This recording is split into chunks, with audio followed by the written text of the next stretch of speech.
నమస్కారం, welcome to Suman TV. నేను గీతాంజలి. ప్రస్తుతం మనతో పాటు కామాఖ్యామృత శోధన వ్యవస్థాపకురాలు, అమ్మవారి ఉపాసకులు వేణుశ్యామ అమ్మ ఉన్నారు. వారితో మాట్లాడదాం. అమ్మ నమస్కారం. అమ్మ, ప్రేక్షకులు కొన్ని సందేహాలు అడుగుతూ ఉన్నారు కామెంట్స్ లో. అందులో అడిగింది ఏమిటనంటే, పంచ అంగాలను చేయాలి అని అంటారు ఉపాసనలో భాగంగా. అవి ఎందుకు చేయాలి, ఎలా చేయాలి, వాటి వల్ల ఫలితం ఏమిటి, వీటి గురించి వివరించండి.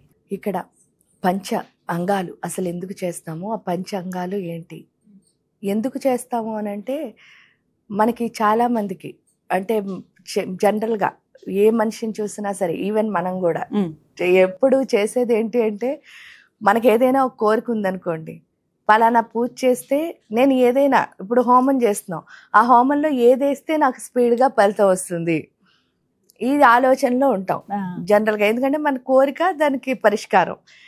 కానీ ఏమవుతుంది అని అంటే, చాలా మంది ఏమంటారు, ఇది వేస్తే దేవత తృప్తి పడుతుంది, నీ పని అవుతుందని కూడా మనకి పూజ చేసేవాళ్ళు చాలా మంది చెప్పడం కూడా వింటూ ఉంటాం.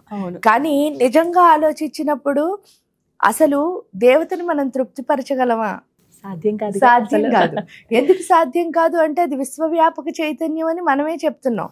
మరి అంత పెద్ద చైతన్యానికి ఇంత చిన్న అన్నమో, లేకపోతే ఒక కూరో, లేకపోతే 100 అంటే 108 తామర పువ్వులో వేస్తే ఆవిడ హ్యాపీ ఫీల్ అవుతుంది అని మనం అనుకుంటున్నాం. కానీ ఇక్కడ నిజంగా హ్యాపీనెస్ ఎక్కడుంది అని అడిగినప్పుడు, అది వేశాను అన్న సంతృప్తి నేను అన్న దానికి మాత్రమే వస్తుంది అక్కడ చూసినప్పుడు.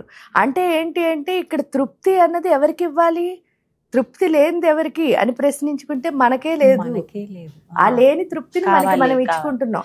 అందుకని ఉపాసనా విధానంలో ఏంటంటే, ఋషులు మునులు ముందే ఇవన్నీ మనం అంటే మారుతూ వస్తామని తెలుసు కదా, ఆ తెలియడం వల్ల ఏంటి అంటే, మనలో ఆ మార్పు వచ్చినప్పుడు కూడా మనం స్థిరంగా ఉండాలని చెప్పి ఆ పంచాంగాల్ని పెట్టారు.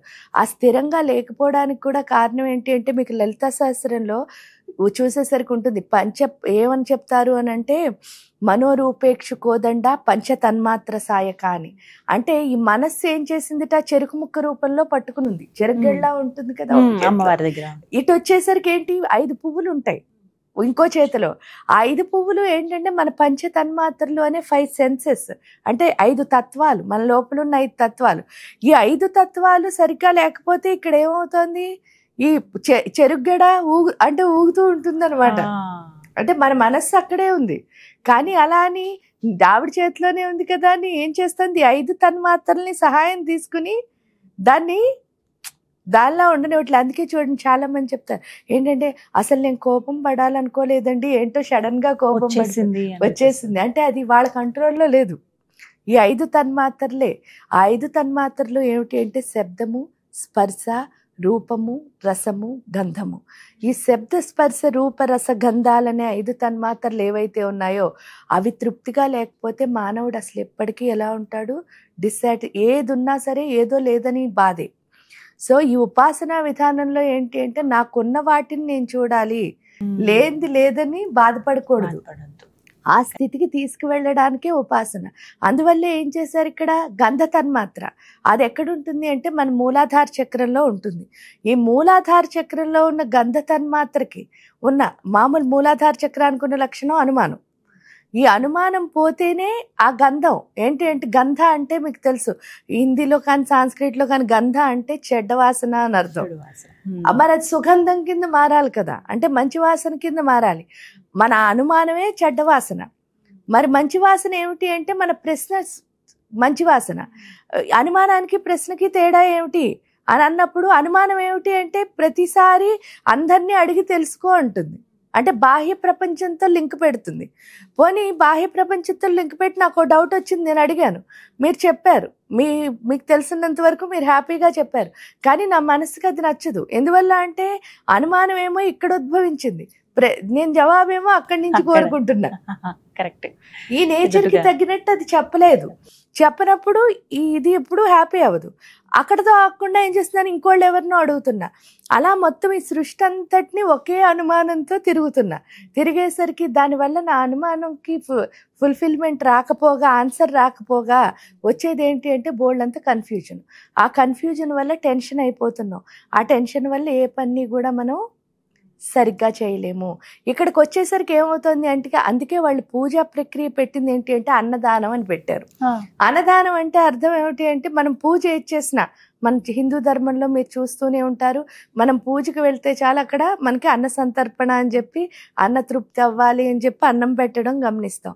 అది ఒక పద్ధతి అయితే, అంటే ఫిజికల్గా అన్నం పెట్టడం ఒక పద్ధతి అయితే, నిజంగా అన్నదానం అంటే అర్థం ఏమిటి అంటే మనం అలా ఫిజికల్ లెవెల్లో ఆగిపోతే అక్కడితోనే ఉంటాం. కానీ నిజమైన అన్నదానం అంటే ఏంటి ఉపాసనలో అంటే చెయ్యగా మనకు అర్థమయ్యే విషయం ఏమిటి అర్థమవుతుంది అంటే అన్నదానం అంటే అసలు అన్నం పెట్టడం నీళ్ళు ఇవ్వడం కాదు, నేను అన్నదాన్ని వదిలేయడం అంటే నన్ను నేను సాక్రిఫైస్ చేయాలి, త్యాగం. ఎందుకంటే త్యాగం వల్లే తపస్సు అన్నది సిద్ధిస్తుంది. ఇక్కడ త్యాగం చేయడం అంటే ఏంటి అంటే ఒకే వస్తువు మన ఇద్దరికీ అవసరమైంది, నాకంటే ఎక్కువ అవసరం మీకు అనిపించింది అంటే అనిపించినప్పుడు అది నేను దాచే బదులు ఏం చేయాలి, మీకు ఇవ్వగలగాలి. ఆ ఇవ్వగలిగే స్థితి ఏదైతే ఉందో దాన్ని అన్నదానం అంటారు. అన్నదానం అంటే అన్నం పెట్టడం ఒక్కటే కాదు, మన ఎదురుగుండా వచ్చిన పరిస్థితికి దానికి ఆ టైంలో ఏది అవసరమో అవసరాన్ని మనం ఇవ్వగలగడం. అది ఎప్పుడైతే చేయడం మొదలెట్టామో పరోపకారార్థం ఇదం శరీరం, ఈ శరీరం పుట్టిందే ఇంకోళ్ళకి సహాయం చేయడానికి, స్వార్థం కోసం పుట్టలేదు. అంటే ఆ నిస్వార్థం ఎప్పుడైతే వస్తుందో ఫస్ట్ మనకు వచ్చేది ఏంటి అంటే ఏది చేయాలన్నా సరే దాని మీద మనం కూర్చోవాలి అని తెలుస్తుంది. ఏకాగ్రత కూర్చోవాలి. కూర్చోకుండా ఏంటి అంటే ఇక్కడో కాలు అక్కడో కాలు వేస్తే పని అవుతుంది. మీరు ఏ పని చేసినా సరే చివరికి రోజు అయ్యేసరికి ఏం అర్థం అవ్వాలంటే మీరు ఏం చేస్తున్నారు అన్నది ప్రతి ఒక్కరికి అర్థం అవ్వాలి. ఏంటంటే ఇది ఏం చేసినా ఫైనల్గా తన వర్కే, అంటే అన్నీ మన వర్కులే కలుపుకుంటూ వెళ్ళాలి తప్ప అనవసరంగా అన్నెసరీగా అక్కర్లేని వాటిల్లో మనం తలదూర్చకూడదు. ఇక్కడ ఏంటంటే రూట్ ఒకటే, ఎప్పుడు చివర ఒకటే, కానీ చెట్లో కొమ్మలు మాత్రం మారుతాయి. కానీ నా కొమ్మ మీదే నేను ఉంటే బాగుంటాను, వేరే వాటి మీద దృష్టి వెళ్ళకూడదు. అది మనకి ఎక్కడొస్తుంది అంటే అన్నదానం వల్ల వస్తుంది. అది ఎప్పుడు వచ్చిందో ఈ అనుమానాలన్నీ ప్రశ్నల కింద మారుతాయి. ప్రశ్నల కింద ఎప్పుడు మారాయో అప్పుడు ఇంకా బయట ప్రపంచంతో మనకి సంబంధం ఉండదు. ప్రతి ఆన్సరు నేనే వెతుక్కుంటా. పైగా నాకు ఒకటి అర్థమవుతుంది ఏంటి అంటే నేను ఇంతమందిని అడగడం వల్ల నా టైంని నేనేం చేశాను, వృధా చేసుకున్నాను. ఎందుకు వృధా చేశారండి అంటారు. అదే ఆ డౌట్ మీద నేను ఒక్క 10 నిమిషాలు కూర్చుని ఉంటే నాకు ఎప్పుడో ఆన్సర్ వచ్చేసాను. అవును కదా, ఇలా 10 నిమిషాలు చెప్పిన 100 మందిని అడగడం వల్ల 100 పదులు పోయాయి. అంటే 1000 నిమిషాలు నేను వృధా చేశాను. అదే కనుక ఓ 10 నిమిషాలు పావుగంట ఇంకొక 5 నిమిషాలు ఎక్కువ అవునేమో కానీ నా ప్రశ్నకి మాత్రం డెఫినెట్గా ఆన్సర్ వస్తుంది. అంత టైం అయితే గ్యారంటీగా వేస్ట్ అవ్వదు. ఈ రెండు మనకు అర్థమవుతాయి. ఎప్పుడైతే అర్థమైందో ఇంకా మనం ఏం చేస్తాము అని అంటే చాలా ముందుకు వెళ్తాం. పైగా ఉపాసనలో ఏంటి అని అంటే చాలా చాలా చాలా చాలా చాలా మార్పు రావాల్సిన ఫస్ట్ విషయం పేరేంటి అంటే వాక్, మాట్లాడటం. ఎందుకంటే ఈ మాటలో చాలా మృదుత్వం ఉండాలి. ఎందువల్ల ఉండాలి అంటే ఉపాసన బలం తెలిసేదే మాట వల్ల. అదే కదా బయటికి తెలుస్తుంది. అందులో ఫస్ట్ వాక్ ఎక్కడ అంటే వాక్ అంటే మనం ఏంటి, ఇది ఒకటే మనకు కనిపిస్తుంది కమ్యూనికేషన్, మన ఇద్దరం మాట్లాడుకుంటున్నాం కాబట్టి. కానీ ఇది మంచిగా రావాలంటే లోపల ఇంకా 3 కమ్యూనికేషన్స్ ఉంటాయి, జరగాలి. అవి కరెక్ట్ గా జరగాలి. ఏంటమ్మా అవి? ఆ ఫస్ట్ కమ్యూనికేషన్, ఫస్ట్ వాక్ ఏంటి అంటే పరావాక్కు అని పిలుస్తారు. అది మూలాధార చక్రంలోనే ఉంటుంది. ఎప్పుడైతే మీకు అనుమానాలు ఉన్నాయో మీరు వీళ్ళందరినీ అడుగుతున్నాను అనుకుంటున్నారు కానీ మీ కమ్యూనికేషన్లో తేడా వచ్చేస్తుంది. ఎందుకంటే మీరు ఏం చెప్పినా డౌట్గానే చెప్తాం. అవును, మీరు కరెక్ట్గా చెప్పరు. చూడండి, చాలా మందిని మీరు చూస్తే ఒక మాట మాట్లాడుతూ చాలా నెమ్మదిగా మాట్లాడుతూ సడన్ గా కట్ చేస్తారు అక్కడ అన్నెసరీగా. ఆ కట్ చేయడం వల్ల మనకి నెక్స్ట్ ఏంటో అర్థం అవదు. కరెక్టే, అంటే ఫ్లో ఉండదు.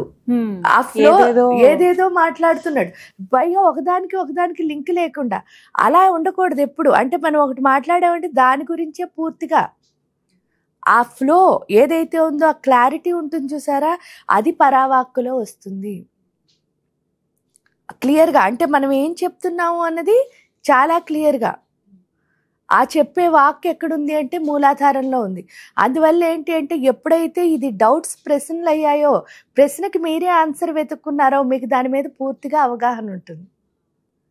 మీ ప్రశ్నకు మీరే ఆన్సర్ వెతుక్కున్నారు కాబట్టి మీకు ఫుల్ క్లారిటీ ఉంది. ఆ క్లారిటీతో మీరు చెప్పింది ఎలా ఉంటుంది? స్టాంప్ స్టాంప్ వేసినట్టే లెక్క. ఎందుకంటే నాకు తెలుసు, ఇంక మార్పు ఏమీ లేదు అందులో.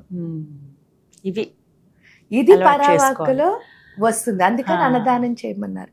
అన్నదానం అంటే నన్ను నేను వదలటం, అంటే నేను అన్న దేహభ్రాంతి వదిలేసి అక్కడ ఆ టైంకి ఏది అవసరమైతే అది చేస్తూ వెళ్ళడం, అది అన్నదానం. అంటే అది ఎప్పుడైతే చేయడం మొదలెట్టామో మనలో ఉన్న డౌట్స్ అన్నిటికీ మనమే ఆన్సర్స్ వెతుక్కుని పూర్తి క్లారిటీతో పరావాక్కు చాలా. అందుకే పరా ప్రత్యస్థితి రూప, మన లెవెల్ ఏంటి నాలెడ్జ్ అన్నది పరావాక్కే చెప్తుంది. సో ఆ పరావాక్కు బాగుపడితేనే మన మాటల్లో క్లారిటీ అన్నది వస్తుంది. అక్కడ ఈ వాక్కు ఈ గంధం మారతాయి అన్నదానం ద్వారా. ఇంకా రెండోది వచ్చేసరికి ఇక్కడ మాట ఎందుకు మారాలండి అంటారు.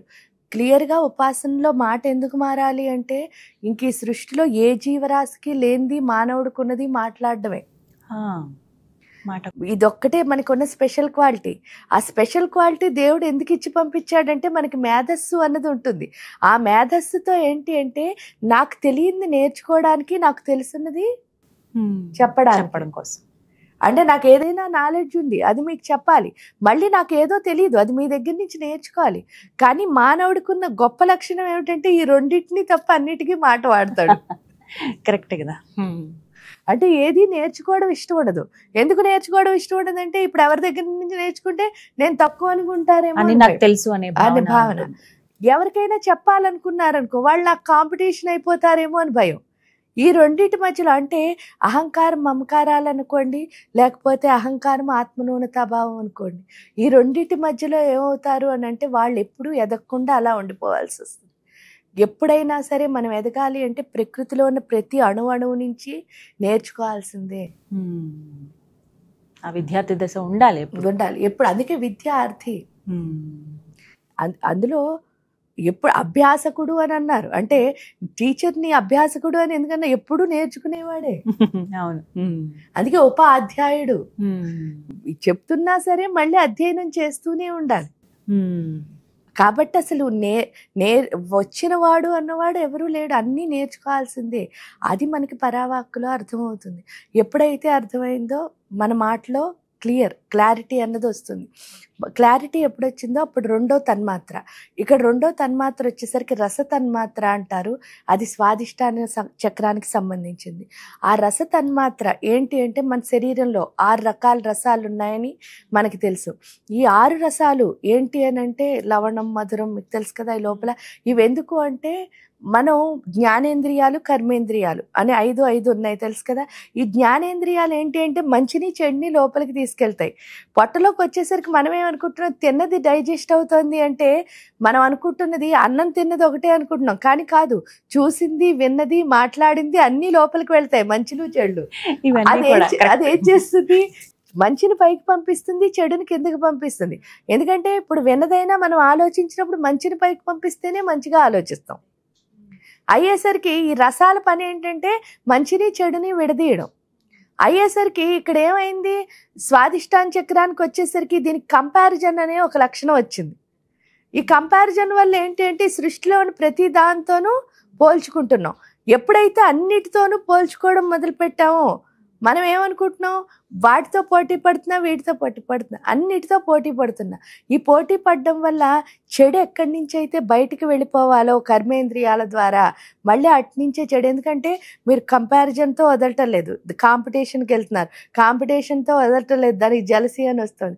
ఆ తర్వాత కామ, క్రోధ, లోభ, మోహ, మద, మాత్సర్యాలన్నీ అక్కడికి వస్తున్నాయి. ఎప్పుడైతే వచ్చాయో చెడు ఎక్కడి నుంచి అయితే బయటికి వెళ్ళిపోవాలో అక్కడి నుంచి చెడు పైకి వస్తుంది. దానికి తోడు ఏంటి అంటే ఇక్కడ 72,000 నాడులు కలిసే 3 ప్రదేశాలు. ఒకటి ఇక్కడ, 2 హార్ట్లో, 3 స్వాదిష్టాన చక్రంలో. సో 72,000 నాడుల్లోకి చెడు అన్నది ఎక్కుతుంది. ఇక్కడ నాడులు అంటే చిన్న చిన్న ట్యూబులు అని అర్థం. గొట్టానికి 2 వైపులా మూసేస్తున్నాం. ఇంకా అప్పుడు ఏమవుతుంది, ఈ రసాలు అయితే పెరుగుతున్నాయి, లేకపోతే తగ్గిపోతున్నాయి. ఈ పెరగడం తగ్గడం వల్ల ఏమవుతుంది అంటే మనకి తెలుసు జబ్బులు వస్తున్నాయి. ఆ జబ్బులు ఏమిటి అంటే మధురం పెరిగింది అనుకోండి హై షుగర్ అంటున్నారు, తగ్గితే లో షుగర్ అంటున్నారు. లవణం పెరిగితే హై బీపీ అంటున్నారు. లేకపోతే అలాగే ప్రతి దానికి అంటే ఒక రసానికి 2 జబ్బులు చెప్పిన 12 జబ్బులు, వాటికి పిల్లలు మనవలు అలా పుట్టేసి టీబీలు, క్యాన్సర్, పెరిగిపోతున్నాయి. బోల్డ్ వచ్చేసాయి, చెప్పుకోలేనన్ని జబ్బులు. ఇవన్నీ ఎందుకు వస్తున్నాయి అంటే ఓన్లీ వన్ కంపారిజన్ అనే లక్షణం వల్ల. అది వస్తుందని ముందే తెలుసు కాబట్టి ఋషులకి మునులకి ఇక్కడ తర్పణము అని చేయమన్నారు. తర్పణము అంటే అర్థం ఏమిటి అంటే మంత్రం చదివి తర్పయామి అంటున్నాం. మంత్రం ఆ దేవతను ఏమడుగుతున్నావు? గణపతి చదివానుకో, గణపతి తర్పయామి అని అంటే నాకు తృప్తి ఇవ్వి అని అడుగుతున్నాం. ఆ తృప్తి ఇవ్వి అని ఎలా అడుగుతున్నాం అంటే ఒక తమలపాకు మీద వినాయకుడిని పెడుతున్నాం, పసుపు వినాయకుడిని వేసి దానిపైన తర్పయామి అని చెప్పి పోస్తే ఆ పసుపు ఏమవుతుంది? కరిగిపోయి శుభ్రంగా పసుపు నీళ్ళ కింద మారుతున్నాయి. ఇక్కడ దాని అర్థం ఏమిటి అంటే మనకి ఎప్పుడైనా జబ్బు వచ్చింది అనుకోండి, డాక్టర్ దగ్గరికి వెళ్తే 2 మందులు ఇస్తారు. మీరు చూస్తే ఒక మందుని యాంటీబయాటిక్ అంటారు, 2వ మందిని ఎనర్జీ టాబ్లెట్ అంటారు. అంతేనా? ఇక్కడ జరుగుతున్నది అదే. ఆకంటే పత్రహరితం, దానిపైన పసుపు అంటే యాంటీబయాటిక్, వాటర్ అంటే ఫ్లోయింగ్ ఎనర్జీ. ఎక్కడైనా మురికి పడితే ఏం చేస్తున్నాం? శుభ్రంగా ఏం చేస్తున్నాం. అది మంత్రంతో చేయడం వల్ల ఏమవుతుంది అంటే లోపల ఉన్న ప్రతి గొట్టము ఎప్పుడైతే క్లీన్ అవుతుందో అప్పుడు మనకు అర్థమయ్యేది ఏంటి అంటే నేను ఈ సృష్టిలో ఎవరితో కంపేర్ చేయక్కర్లేదు, నాలో ఉండాల్సిన ప్రత్యేకత నాలో ఉంది. ఎందుకంటే పక్క వాళ్ళని చూడడం నా బలహీనత, నన్ను నేను చూసుకోవడం నా బలం అని తెలుస్తుంది. నా స్ట్రెంగ్త్ నా లోపలే కదా ఉన్నది, మనకే తెలియాలి. అది ఎప్పుడైతే అర్థమైందో నాలో ఉన్న స్ట్రెంగ్త్ ఏంటో అప్పుడు దాంతో మనం ముందుకు వెళతాం. అది తర్పణం నేర్పిస్తుంది. ఎప్పుడైతే మనలో ఉన్న ఎమోషనల్ బ్యాలెన్స్ అన్నది వచ్చిందో, ఎందుకంటే ఎమోషనల్ బ్యాలెన్స్ వస్తేనే జబ్బులు తగ్గుతాయి. ఈ కామక్రోధ లోపమోహమద ఆశ్చర్యాలు తగ్గితేనే ఈ తర్పణం ద్వారా అది ఎప్పుడైతే జరిగిందో, ఎందుకంటే ఇక్కడ చాలా ఇంపార్టెంట్ తర్పణం, భావోద్రేగాలు పోతేనే భావస్థితి అన్నది వస్తుంది. లేకపోతే మరుగుతున్న నీళ్లున్నాయి, మన మొహం చూసుకోవాలనుకుంటున్నాం, ఎలా కనిపిస్తుంది? ఈ లోపలంతా మరిగిపోతుంది మనలో ఉన్న ఎమోషన్స్తో. ఇప్పుడు మీ మీద నాకు కోపం ఉంది, అప్పుడు మీరు నిజం నాకు కనిపించరు కదా. అదే నేను బ్లాంక్గా ఉన్నాను అనుకోండి, మీరు నిజంగా నాకు కనిపిస్తారు. అంటే మీరు ఏం చేసినా నాకు తప్పే అనిపిస్తుంది కోపం ఉన్నప్పుడు.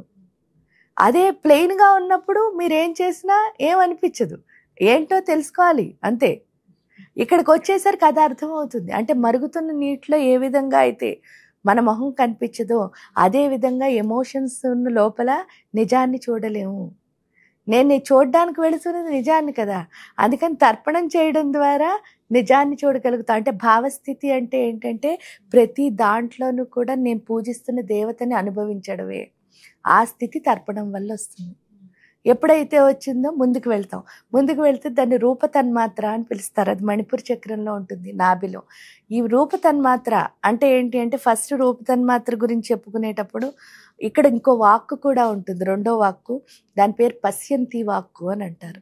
ఈ పశ్యంతి వాక్కు ఎప్పుడైతే ఇక్కడ ఉందో ఈ రూపతన్మాత్ర ఫస్ట్, అసలు రూపతన్మాత్ర అంటే అర్థం ఏమిటో చెప్పుకుందాం.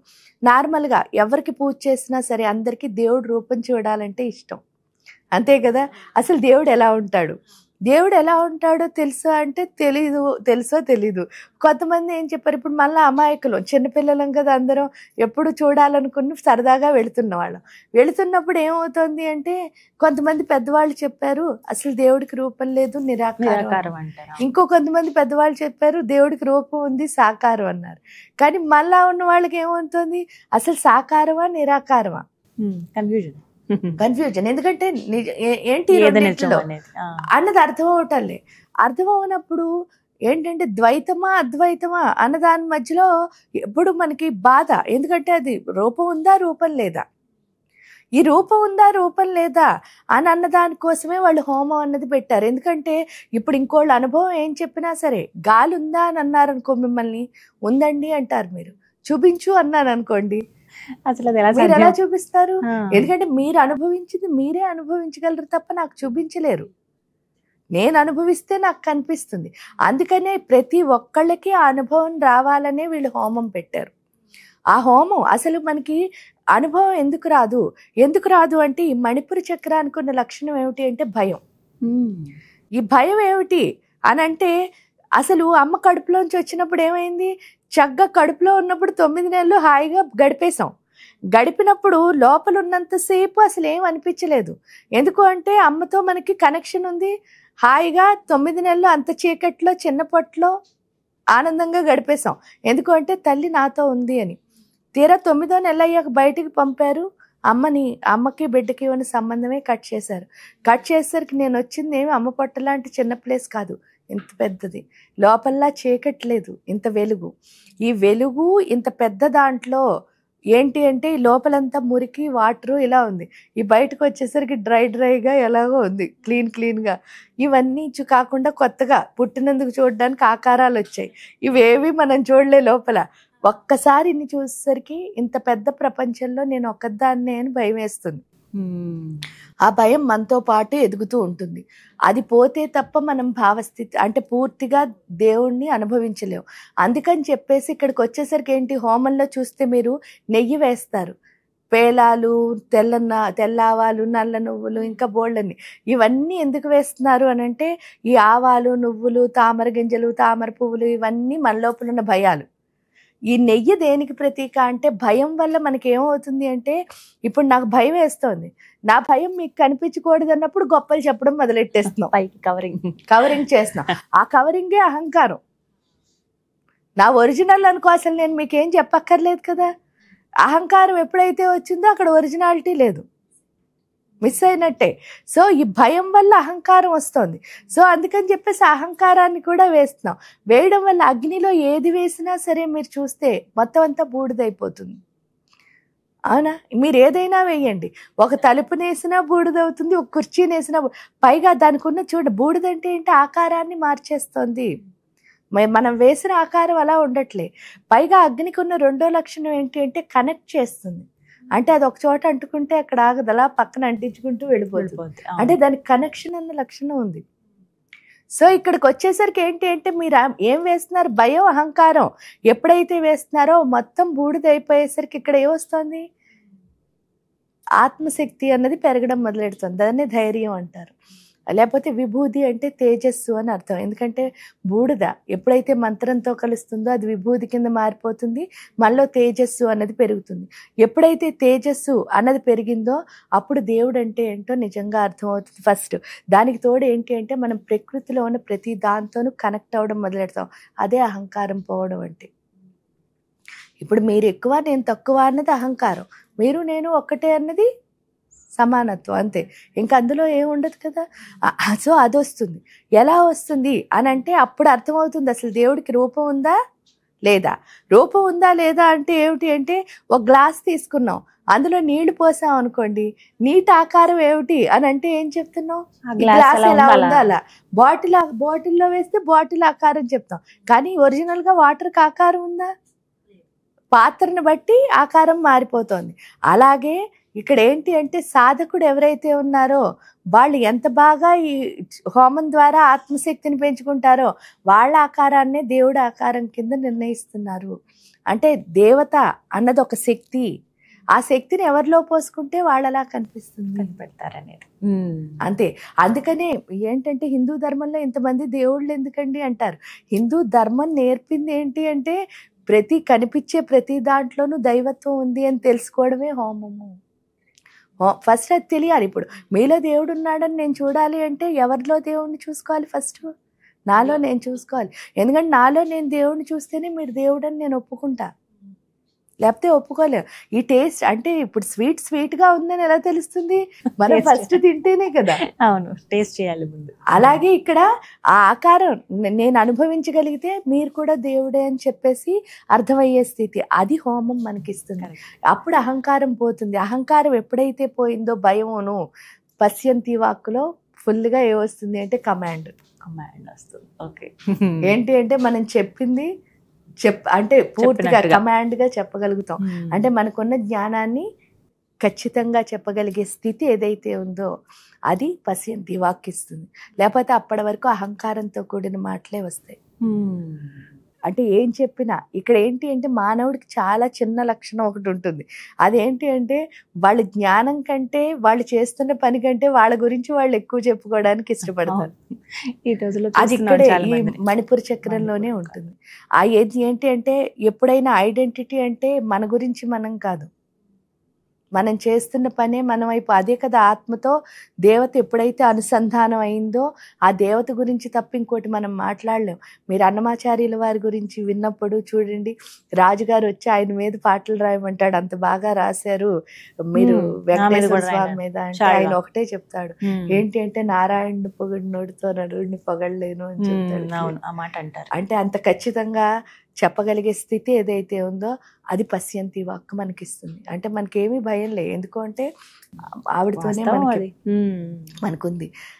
అక్కడ రాజని ఆయన భయపడలే, చెప్పగలిగాడు. ఎందుకు అంటే ఆ ఖచ్చితమైన మాట ఎక్కడుంటుంది అంటే 2వ వాక్కులో ఉంటుంది. ఇది ఎప్పుడైతే మారిందో అప్పుడు రూపం మనకు అర్థమైపోయింది. దేవుడు సాకారమా నిరాకారమా అంటే మామూలుగా దేవుడు అన్నది ఒక శక్తి, ఆ శక్తిని ఎవరిలో పోసుకుంటే వాళ్ళలా కనిపిస్తుంది. పాత్రను బట్టి దైవత్వం అది ఏదైతే ఉందో అది హోమంలో మనం తెలుసుకుంటాం, అది రూపతన్మాత్ర. ఎప్పుడైతే ఇది తృప్తిగా ఉందో ఇంకా అహంకారం లేదు, భయం లేదు, అంతా ఎవరు అంటే అమ్మే అని అర్థం అవుతుంది. ఎప్పుడు అర్థం, ఎందుకంటే అప్పటి వరకు ఏమనిపిస్తుంది అంటే చూడండి నేను బాగా మాట్లాడుతున్నాను, నేను బాగా పూజ చేస్తున్నాను, లేకపోతే నేను బాగా ఈ పని చేయగలను, నేను బాగా వంట చేయగలను, లేకపోతే నేను బాగా తొడవగలను, ఏదో అలాంటివన్నీ అనిపిస్తూ ఉంటాయి. కానీ ఒకటే ఆ తర్వాత ఏం తెలుస్తుంది అంటే లోపల ఆ శక్తి చేయిస్తేనే నేను చేస్తున్నాను అని ఎప్పుడు అర్థమైందో ఇంకా మన గురించి మనం ఏమి చెప్పడానికి లేదు అక్కడ. ఎందుకంటే మనం ఏమి చేయట్లేదు, జస్ట్ ఇది ఎందుకు అంటే ఇటు అటు అది అర్థమైపోతుంది. అర్థమైన తర్వాత ఇంకా అసలు ఎక్కువ మాట్లాడడానికి ఏమీ లేదు అని తెలుస్తుంది. ఇక్కడ తెలిసిన తర్వాత అప్పుడు మధ్యమా వాక్కు, ఇక్కడ ఉన్న వాక్ అనాహత చక్రంలో ఉన్న వాక్ పేరు మధ్యమా వాక్కు, ఇక్కడ ఉన్న తన్మాత్ర పేరు స్పర్శ తన్మాత్ర. ఇక్కడ చేసే పూజా విధానం పేరు యంత్ర పూజ అని చేస్తాం. ఈ యంత్రాలకు పూజ ఎందుకు చేస్తాము? స్పర్శ అంటే చాలా ప్రతి మనిషికి అసలు మానవుడైతే చాలు స్పర్శ అంటే చాలా ఇష్టం. అంటే దేన్నైనా వాళ్ళకి మనకి తృప్తి కలగాలి అంటే టచ్ చేస్తేనే తృప్తి కలుగుతుంది. చూడండి, అందుకే స్పర్శ దర్శనాలు అని ఉంటాయి. దేవుణ్ణి ముట్టుకుంటేనే మనకి ఇష్టం, ముట్టుకోకపోతే మనకు నచ్చదు. ఎందుకు నచ్చదు అంటే అక్కడ వరకు వెళ్ళాక మరి దేవుణ్ణి ముట్టుకోకపోతే భావన ఉంటుంది. అప్పుడు దాన్ని అలా ముట్టుకుంటే ఏం వచ్చింది అన్నది పక్కన పెడితే వస్తుంది, ఏది వస్తుంది అంటే తప్పకుండా వస్తుంది. కానీ ఆ ముట్టుకోకపోతే మాత్రం మనకి డిస్సాటిస్ఫాక్షన్ ఖచ్చితంగా వస్తుంది. ఎందుకు అంటే మనం స్పర్శతోనే పుట్టాం కాబట్టి. ఎందుకంటే తల్లి నీ లోపల అంతా స్పర్శే. తీరా బయటకు వచ్చిన తర్వాత కూడా అమ్మ ఫస్ట్ చేతిలోకి తీసుకున్నప్పుడు ఆ స్పర్శ ద్వారానే మన తల్లిని మనం గుర్తిస్తాం. ఎందుకంటే మన కళ్ళు కనిపించవప్పుడు, చెవులు పనిచేయం, నోరు మాట్లాడలేం.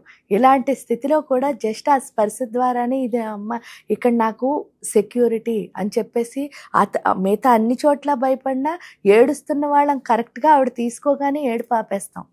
ఎందుకు అని అంటే ఆ స్పర్శే మనకి మొదల నుంచి ఇంపార్టెంట్. సో అలాంటి స్పర్శ దేవుడితో ఉంటేనే మనం హాయిగా ఉంటాం. దేవుడితో స్పర్శ మరి ఎలా వస్తుంది? అందుకని వీళ్ళు ఏం చేశారు, యంత్రానికి పూజ చేయడం ద్వారా. ఈ యంత్రానికి ఎంత బాగా పూజ చేస్తామో అంత బాగా ఏమవుతుంది అని అంటే అక్కడ ప్రతి యంత్రంలోనూ, అంటే ఈ యంత్రం ఆ యంత్రం అని ఏ యంత్రానికి పూజ చేసినా సరే ప్రతి యంత్రంలోనూ ఋషులు మునులు పెట్టింది ఏంటి అంటే సూర్యశక్తిని పెట్టారు. ఎప్పుడైతే సౌరశక్తి అందులో ఉందో మీరు యంత్రానికి పూజ చేయడం ద్వారా సూర్యుడి యొక్క శక్తి వచ్చి మీ అనాహత చక్రంలో కలుస్తోంది. అదే కదా హృదయస్థ రవిప్రఖ్య త్రికోణాంతర దీపిక. ఎప్పుడైతే హృదయంలో సూర్యుడి యొక్క శక్తి కలిసిందో మన ప్రాణశక్తి అన్నది పెరుగుతోంది. ఎప్పుడైతే ప్రాణశక్తి అన్నది పెరగడం మొదలు పెడుతుందో మన లోపల, ఆ మొదలు పెట్టినప్పుడు అయ్యేది ఏంటి అని అంటే ప్రాణశక్తి ఎంత బాగా పెరుగుతుందో అప్పుడు మనకు అర్థమయ్యేది ఒకటే, అంతర్ముఖ సమారాధ్య అంటే ఏంటి, ఆత్మవిద్య అంటే ఏంటంటే దేవుడు అంటే అసలు ఎక్కడో లేడు, ఎక్కడున్నాడు అంటే నా ప్రాణం రూపంలో అలాగే నా లోపలే ఉన్నాడు. అంటే దేవుణ్ణి అందుకే అంతర్ముఖ లోపలి చూడు బహిర్ముఖ సుదుర్లభ అని చెప్పారు కదా. అంటే లోపలే ఉన్నది దేవత, బయట లేదు. బయట మనం ఎప్పుడు బయట చూసినంతసేపు అసలు ఏం కనిపించదుట, అంటే సుదుర్లభ అసలు కనిపించను అని చెప్పింది. కానీ ఎప్పుడైతే నీ లోపల నువ్వు చూసుకుంటావో అప్పుడు దర్శనం అవుతుంది. ఆ దర్శనం అన్నది ఇక్కడ యంత్ర పూజ ద్వారా జరుగుతుంది. ఎప్పుడైతే యంత్రానికి ఎంత బాగా పూజ చేస్తామో అంత బాగా మనలో ఉన్న ప్రాణశక్తి అన్నది పెరగడం మొదలుపెట్టి దేవుడు ఎక్కడున్నాడో మనకు క్లియర్గా అర్థమవుతుంది. ఎప్పుడైతే అర్థమైందో ఇక్కడ మధ్యమా వాక్కు అన్నది ఉంటుంది. మధ్యమా వాక్కు అని దాన్ని ఎందుకంటారు అని అంటే, ఫస్ట్ ఈ వాక్కులో ఏం తేడా వస్తుంది అంటే చాలా స్మూత్, అంటే మృదుత్వము అన్నది వస్తుంది. అంటే పక్క వాళ్ళని హట్ చేసి లక్షణాలన్నీ పోతాయి. జస్ట్ ఏంటంటే మరి ఇక్కడ వచ్చింది అమ్మ శక్తి కదా, అందుకని మొత్తం అందరూ పిల్లల్లాగే కనిపిస్తారు. అందరితో బుజ్జగించి మాట్లాడడం అన్నది ఇక్కడి నుంచి కరుణ రసం అన్నది గుండెల్లోంచి వస్తుంది. అది యంత్ర పూజ ద్వారా మనకు వచ్చేది. దీనికి మధ్యమ అని పేరు పెట్టడానికి కూడా కారణం ఏమిటి అంటే, పశ్యంతి పర, ఈ 2 వాక్కులు ఉన్నాయని కూడా మనకి తెలియదు. అంటే మామూలుగా ఇప్పుడు చెప్పుకున్నాం కాబట్టి ఉన్నాయి, అంతకుముందు మనకు తెలియదు మామూలుగా. రెండోది ఏంటి అంటే, అసలు మనం ఎప్పుడు వాటిని వినం, చూడం. మన మాటలో ఆటోమేటిక్గా వస్తున్నాయి, అవి కూడా ఇది అది కలిసిపోయాయి కాబట్టి అది ఆ మాటలని కూడా మనకి తెలియదు నిజం చెప్తే.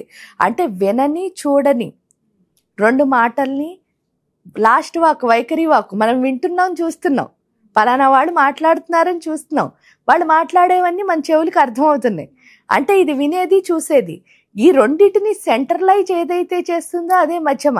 అంటే రెండింటిని ఏం చేస్తుంది, అనుసంధానం చేస్తుంది. ఇక్కడ ఏం ఉండకూడదు, ఎమోషన్స్ ఉండకూడదు. ఉంటే ఏమవుతుంది, ఇక్కడి నుంచి వచ్చే మాటలు ఈ ఎమోషన్ కూడా కలిపి అప్పుడు బయటకు వస్తుంది. అందుకే చాలా మంది అసలు పక్క వాళ్ళని హట్ చేయడమే ముఖ్య ఉద్దేశం కింద వెళ్తూ ఉంటుంది మాటలతో అసలు కదా. ఇక్కడికి వచ్చేసరికి ఏంటి అంటే, యంత్ర పూజ ఎంత చేస్తామో అంత కామ్నెస్ అన్నది వచ్చేస్తుంది. ఎందుకంటే తల్లి శక్తి, సూర్యుడి శక్తి అంటే ఏంటి, ఆ యొక్క అమ్మవారి యొక్క శక్తి. సూర్యుడు ఎప్పుడైతే హృదయంలో ప్రవేశిస్తాడో హృదయంలో ఉన్న దోషాలన్నీ పోయి అమ్మ శక్తి అలా ప్రాణశక్తి పెరగడం మొదలు పెడుతుంది. అది ఎంత బాగా పెరుగుతుందో అంత అమ్మతనం అన్నది గుండెకి వస్తుంది. గుండెకి వచ్చినప్పుడు ఇంకెవరిని మనం అసలు ఒక్క మాటతో కూడా బాధించలేం. వాళ్ళకి ఇవ్వగలిగితే హ్యాపీ, లేకపోతే కామ్, అంతే. అది నేర్పిస్తుంది అక్కడ. ఎప్పుడైతే అది వచ్చిందో ఈ యంత్ర పూజ ద్వారా ఇంకా ఫైనల్గా 5వ తన్మాత్ర, ఇదేంటి అంటే శబ్ద తన్మాత్ర అంటారు. ఈ తన్మాత్ర ఇక్కడున్న వాక్కు పేరు వైఖరి వాక్కు, ఆ చక్రం విశుద్ధి చక్రం. ఇక్కడ చేసే పూజ ఏంటి అంటే జపం. ఈ జపం ద్వారా ఏమవుతుంది అంటే, ఇవన్నీ బాగున్నా సరే ఇక్కడ ఒక ప్రాబ్లం ఉంటుంది. అందుకే శివుడిని గరళకంఠుడు అని పిలుస్తారు. గరళకంఠుడు అంటే అర్థం ఏమిటి, ఫస్ట్ మేరు పర్వతం చిరికారట, అందులోనేమో విషం వచ్చిందిట, ఆ విషం ఎవరు తీసుకోకపోతే స్వామి తీసుకున్నాడు కాబట్టి గరళకంఠుడు అన్నది మనం. ఇంతకా మేరు పర్వతం ఎక్కడుందండి అంటే మనం వెన్నుపూసే కొండల్ని శక్తితో చిలికారు. చిలికినప్పుడు ఏంటి అంటే, ఫస్ట్ చూడండి, మీరు ఎప్పుడైనా పాలన చిలికారనుకో, ఆ తర్వాత ఏమొస్తుంది, వెన్న వస్తుంది, అది నెయ్యి అవుతుంది, ఇలా అన్నీ జరుగుతున్నాయి కదా. అదే విధంగా మనం ఎప్పుడైతే సాధన మొదలు పెట్టామో అదే మేరు పర్వతాన్ని చెదకడం అంటే. ఆ సాధన మొదలు పెట్టినప్పుడు ఏమవుతుంది అంటే, ఫస్ట్ మనలో ఉన్న చెడ్డ లక్షణాలే బయటకు వచ్చేస్తాయి, అదే విషం. ఆ చెడ్డ లక్షణాలు ఎప్పుడైతే బయటకు వచ్చేస్తున్నాయో, విషం అంటే అసలు ఇక్కడున్న చెడు ఏంటి అని అంటే దాని పేరు ఏంటి అంటే ఐడెంటిటీ. ఈ శరీరం ఎప్పుడు ఒకటే కోరుకుంటుందిట, అదేమిటి అంటే ఐడెంటిటీ. ఇక్కడ గరళకంఠుడు అంటే అర్థం ఏమిటి అంటే, ఆయన కంఠంలో విషం ఎక్కడి నుంచి వచ్చింది అంటే, మనందరి కంఠాల్లో ఉన్న విషయాన్ని ఆయన కంఠంలో దాచుకున్నాడు. ఇక్కడున్న ఐడెంటిటీ పోవాలి. ఆ ఐడెంటిటీ పోవాలి అంటే, ఈ విషం పోవాలి అంటే మనకేం రావాలి, అమృతం రావాలి. ఆ అమృత, అందుకే చూడండి మీకు ఏమంటారు, విశుద్ధి చక్ర నిలయ, రక్తవర్ణ త్రిలోచన, కట్వాంగాది ప్రహరణ, వదనైక సమన్విత, పాయసాన్న ప్రియాత్వక్స్త, పశులోక భయంకరి, అమృతాది మహాశక్తి, సమృత ఢాకినీశ్వరి. దాని అర్థం ఏమిటి అంటే, ఇక్కడ ఆ పశుత్వం పోవాలి అంటే పాయసాన్నం అంటే ఏంటంటే అమృతం పోయాలి, పాలు పోయాలి.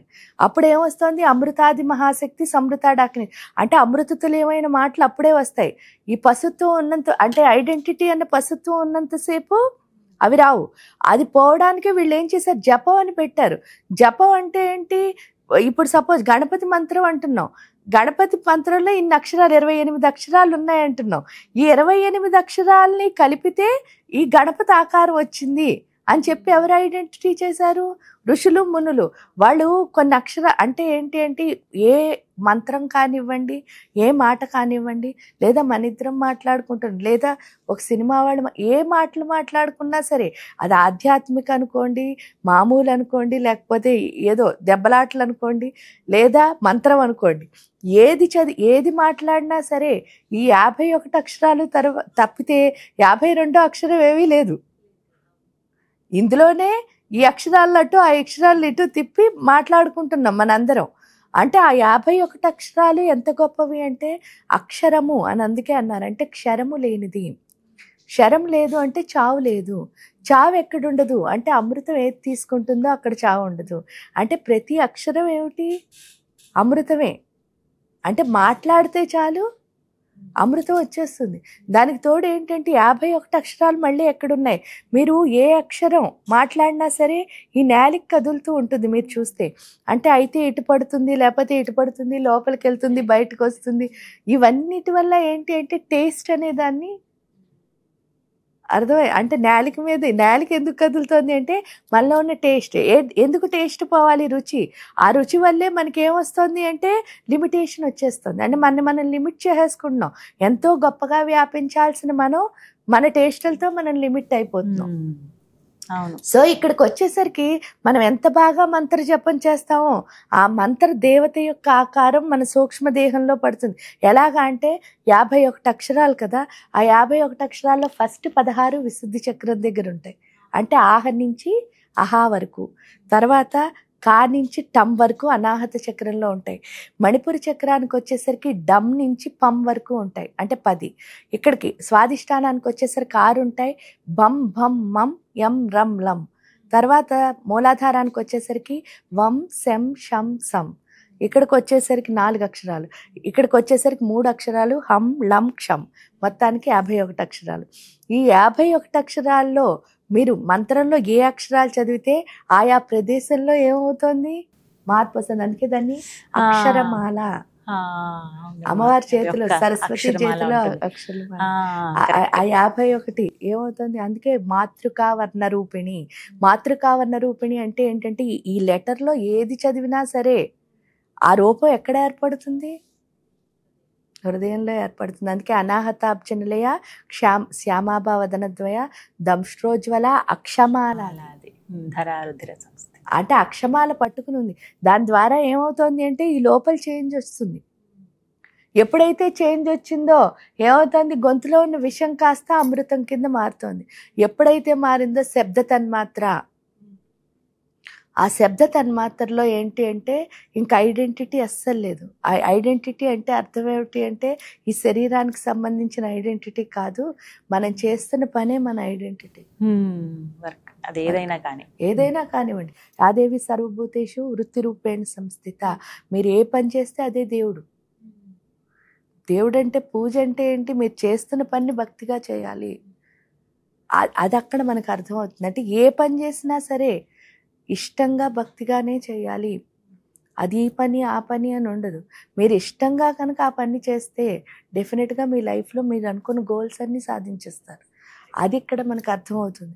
దానికి తోడు ఏంటి అంటే ఎప్పుడైతే అది అర్థమైందో మన కమ్యూనికేషన్లో అసలు ఇంకా ఏమీ బాధ ఉండదు. హాయిగా ఫ్రీగా హ్యాపీగా చెప్పగలుగుతాం.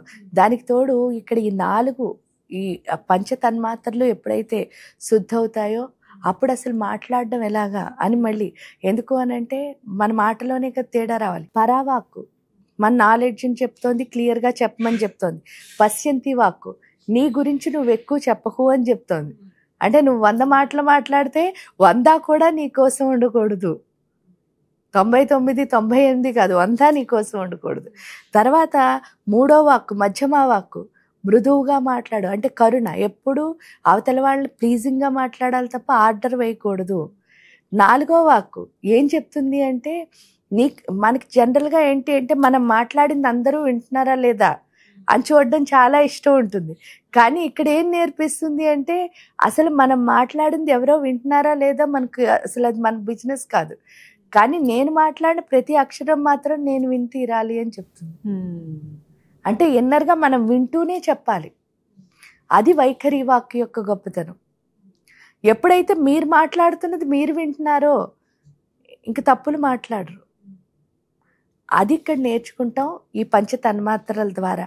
ఎప్పుడైతే నేర్చుకున్నామో ఆటోమేటిక్గా ఈ 5 సెన్సెస్ తృప్తి పడతాయో దేవత యొక్క రూపాన్ని ఖచ్చితంగా మన లోపలే మనం చూడగలుగుతాం. అంతేకాకుండా ప్రకృతి మొత్తం ఆ దేవత యొక్క స్వరూపమే అని అర్థమవుతుంది.